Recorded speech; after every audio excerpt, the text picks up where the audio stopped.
Live at 5:30 from the leader in television news, Gene West and Doug Proffitt with the Proffitt Report. This is Kentuckiana's News Channel, WHAS 11.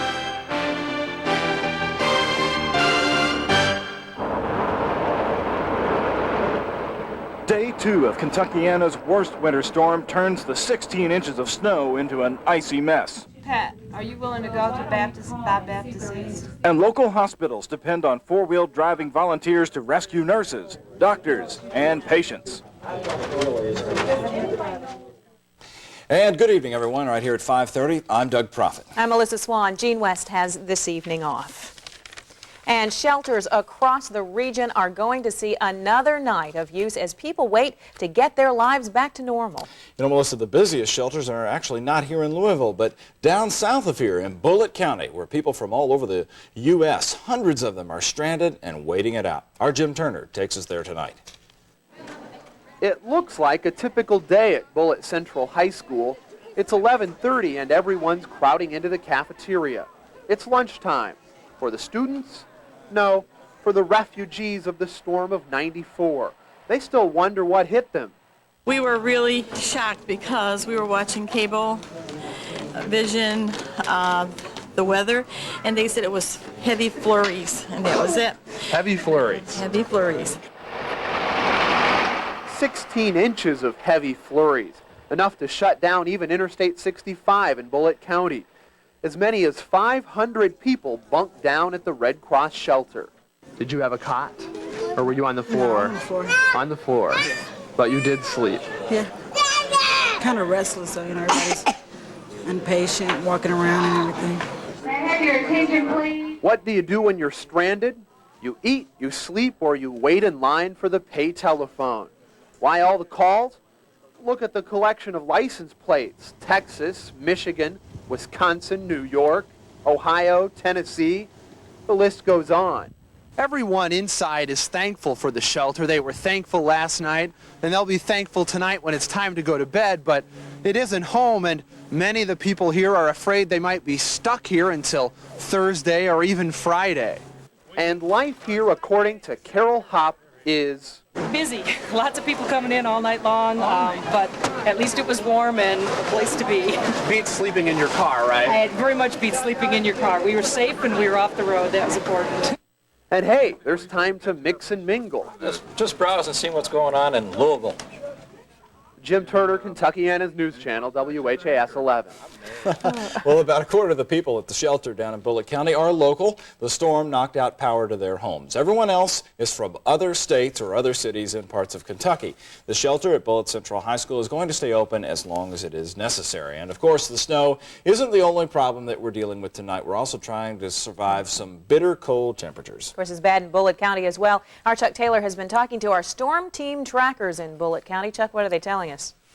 Well, Don Carter down in Mount Washington in Bullitt County reports a temperature right now of about 6 below, and to our south, temperatures tonight will be around 12 to 15 below zero. It's 6 below in LaGrange, 6 below in the Knobs, and even at Seymour right now, 7 below zero. Well, it looks like we are going to see a record-tying temperature tonight of 14 below zero. Of course, earlier today we set a record with 10 below, and we do have a wind chill advisory in effect for tonight with those wind chills of 25 to 35 below zero. I'll be back with a very cold forecast and a mention of a little bit of snow in a few minutes. Okay, thank you so much, Chuck. Well, if the snow wasn't enough to complicate everyone's lives, and if the below-zero weather isn't scary enough, now comes the real worry for a lot of people here in Kentuckiana. It is their stranded cars. Governor of Kentucky wants them towed off interstates and expressways. He's ordering it, and you will pay some kind of fee. Mark Hebert has the latest. Stranded truckers got their wake-up call at 6 a.m. The long line of 18-wheelers could now weave their way through abandoned cars to escape Interstate 71 in Kentucky. Snowplow drivers had done their job despite the obstacles. Temperatures drop. We can't move this snow as easily as we did earlier today, and we've got a lot of cars that have been abandoned. As daylight arrives, four-wheel drives hit the streets. So do others, but they pay for not heeding warnings about bad roads. Daylight also reveals clues about the people who left their cars in the middle of I-71 last night. A lot of out-of-staters with baby seats, maps, and food filling their cars. A note on a dashboard. And if driving real bad, please, please stop. Don't take any chances. And didn't. And neither did any others, agreeing to a rescue by Red Cross volunteers. It was just unbearable last night when they took us out of here. It was way down below zero. This woman and others got rides from their overnight shelter back to their cars from Corey Meyer, Good Samaritan, one of many. Thank you to the people of Kentucky. They're great people. All the volunteers, they're just A1. Unfortunately, the same can't be said for the condition of our roads. Mark Hebert for Kentuckiana's News Channel, WHAS 11. Those roads out there still are pretty bad, and if your truck or car is stranded on a Kentucky interstate or expressway, the governor today announced that it will be towed away. Now here is the governor's towing order. If your car is towed, you must pay the tow truck operator to get your car back. You must pay the tow truck operator to retrieve it. The tow fee is going to be determined by tow operators. Now, we are told specifically by the governor's office that this would include storage fees, but the mayor of Louisville is telling us different. Now, fees are determined again by the tow truck operators. How are you going to find your car? You'll have to call the police department where you abandoned your car to find out where it was towed and by what company. Now, the reason for this, of course, is to help out the snowplows by clearing away the obstacles, which are now your cars, and they say is going to enable the workers to open those roads a lot faster. I was out just between the station and Audubon Hospital today, and while the interstates are a mess, some of the major arteries and the side streets are really quite good, and the problems on the interstates are those cars that are stuck in the middle, and that's why they have to tow them. There seems to be some conflict between the city and the governor's office whether or not how much you might be charged, but there will be a fee if you are towed away. You can expect that.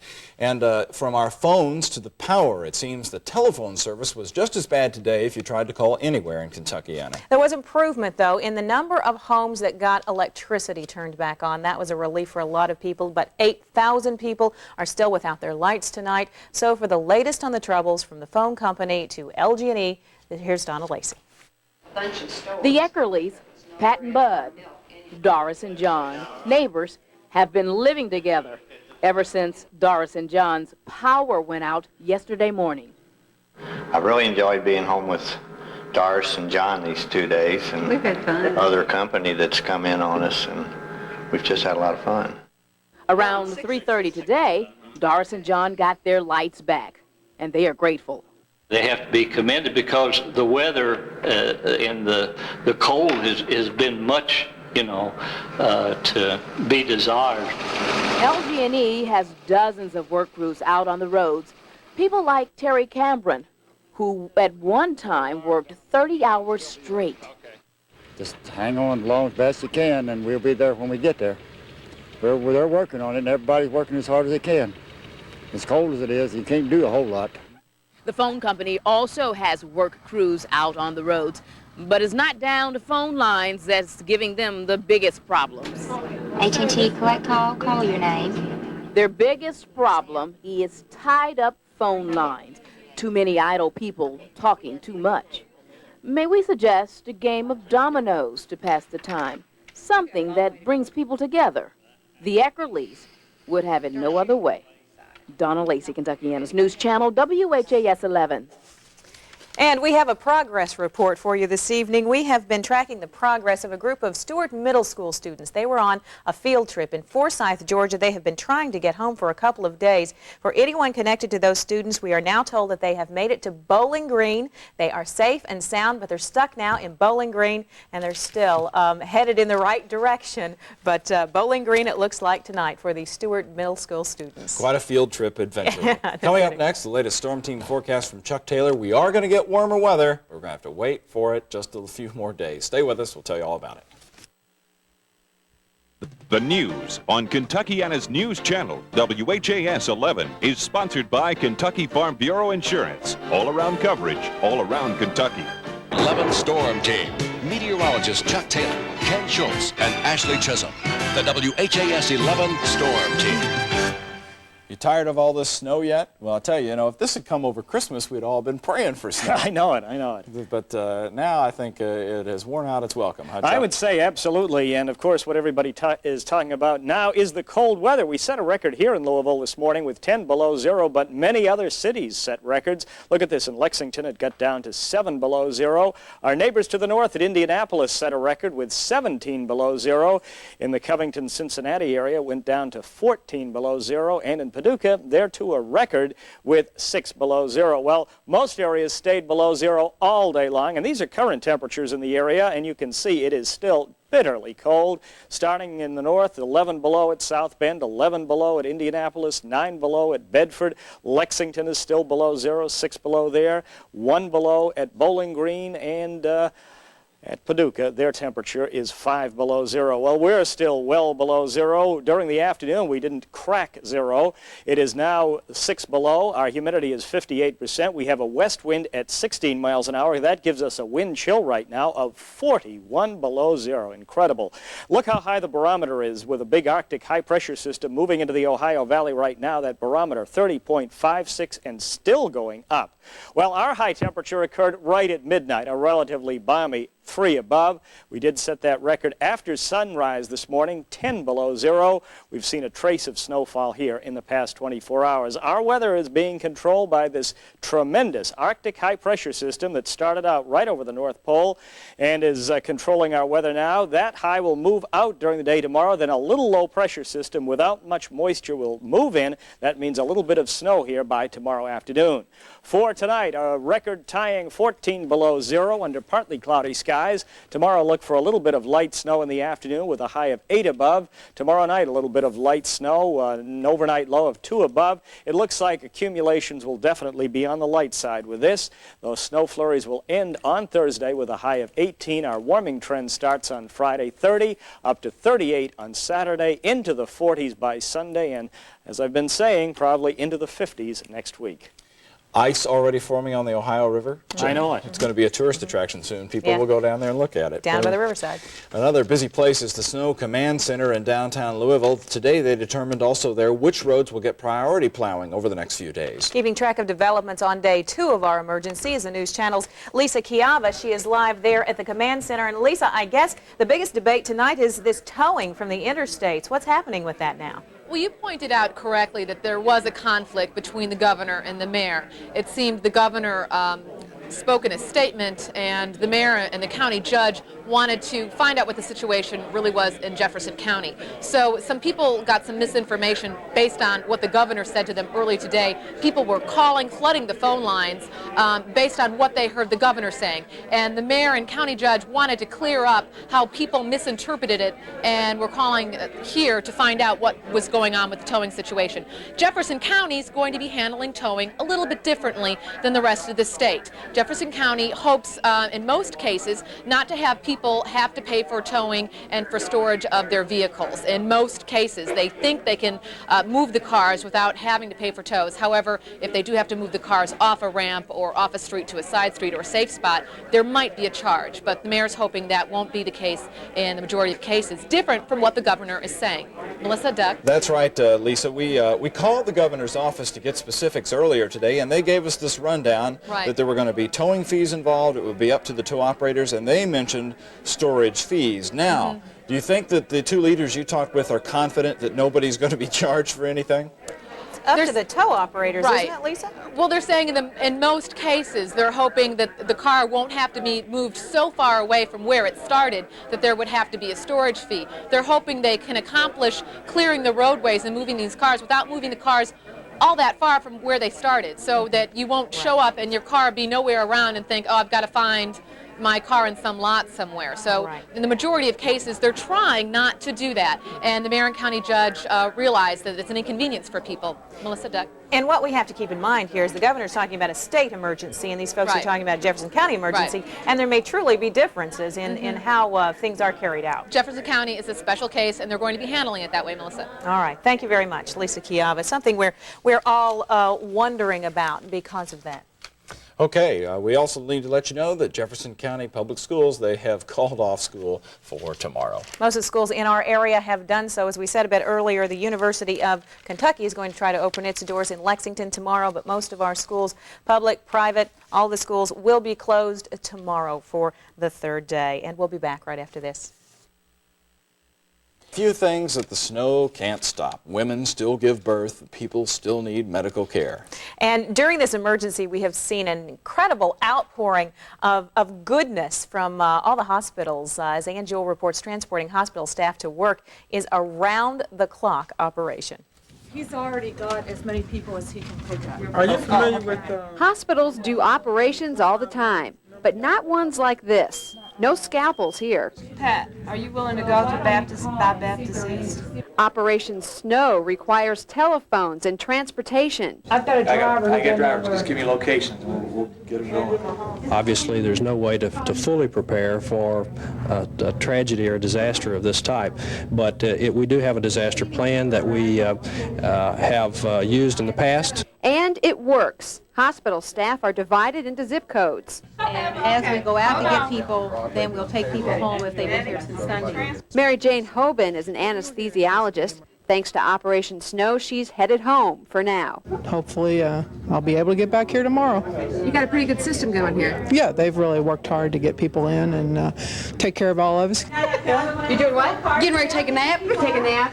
Here's where they sleep, a hospital auditorium. Hospital people, I think, are special people anyway, but in times of disaster, they do what they have to do. Got to get it done, man. That's Ann Jewell, Kentuckiana's News Channel, WHAS 11. And again, the hospitals say Kentuckiana has been a huge help providing transportation during the snowstorm. I was at another hospital this afternoon, and a group of nurses were getting ready to leave. Their four-wheel drive was pulling out, so they were going home. Many of them have been there for 2 and 3 shifts. Four-wheel drives came through. I know that as we would put a number on somebody or a hospital that needed help, they would get calls instantly. We'd call them back. Are you okay? Yep, we got 20 calls right away, and they all showed up. And the interesting story that I heard today is some people who brought their relatives into the hospitals would then ask, do you need any doctors, nurses to go home, any transportation for them? So what do you think about the storm of 1994? When we come back here at 5:30, you're going to hear what people are saying on our Kentuckiana call-in lines. The news comes right back on WHAS with your opinions. Bestsellers. And the News Channel Storm Team coverage of the storm of 94 is going to continue right here at 6. Gary Rodemeyer joins us from the newsroom now with a preview of what we'll have during our next half hour. Gary? Yes, indeed. Our snow coverage continues tonight at 6 o'clock for a full half hour with the one thing that most everybody has been talking about today. Can you believe how cold it is? 16 inches of snow and now sub-zero temperatures. We'll show you the problems the weather has caused. Plus, emergency crews have to help each other before they can help us. And can you imagine having a baby in this weather? The latest addition to WHAS arrives during a blanket of white. The coldest night in decades is next on the list. Coming up for Kentuckiana, we'll have that story in just a moment. Thank you, Gary. See you in just a couple of minutes. And it's what we've been talking about for the last couple of days. What else would people in Kentuckiana be talking about but the snow? It's a history-making event for Louisville. It affects everyone, and that's why it's a popular topic on our Kentuckiana call-in. It just seems like nowadays that when times are bad, it brings out the worst in people. Instead of out here helping people, they're out here charging to pull you out of the snow. I think the snow is really pretty, and I think that everybody should go out. Looked like the National Guard would bring the big vehicles up and down the interstates to help the motorists out there. That's what we pay our taxes for. Tell the mayor to get Oak Street and some of these other main thoroughfares cleared and to close the damn meeting club or whatever you want to call the stupid thing he's operating now with city tax dollars. Well, some of your opinions, we air them here on Kentuckiana Call-In, whether you may sit at home and like them or not. 571-1101, they're the views of people in Kentuckiana. You can continue to call us about the snow, tell us how you're handling it, tell us how you're coping with it, and we know there's a lot of people doing a lot of good things out there. Call us also and tell us about them. That's right. Cabin fever, you've heard of that. Makes people a little testy from time to time. We'll have more at 6. Gary Grodemeyer is right upstage to join me. Thanks for watching. Stay here with WHAS. Good night.